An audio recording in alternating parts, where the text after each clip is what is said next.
میکنی؟ من در تلویزیون کار میزنم. خیلی بیشی همونجا کو سر میکنی بیشی. همونجا بشینم. اخبار گفت. پول تو اینمونم.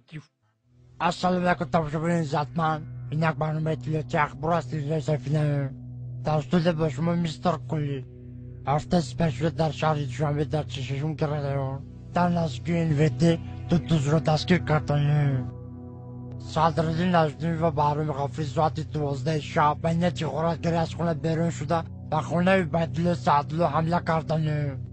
عبیدالله سعدالله در حالت مست خواب بوده. از کاسه عبیدالله سعدالله 180 درم، از درون شیفانیر عبیدالله سعدالله چیزهای قیمت بها، دو فیلم میکه، دو پرکلو، دو پچکه چای، دو پرنسکی و دو ترکانی خانه را زیر کرده گریختند. از این کارها سردار گروه میلیسیا حسن چیلا خبر شده با کارگردان کرپسی جمهوری تاجیکستان خبر داده. کارگردان کرپسی جمهوری تاجیکستان دولتمند خال کرکیبک پرده قاسم از این کارها خبر شده. هر دین غارتگرها را دستگیر کرده و درون کاخ برباد بردن.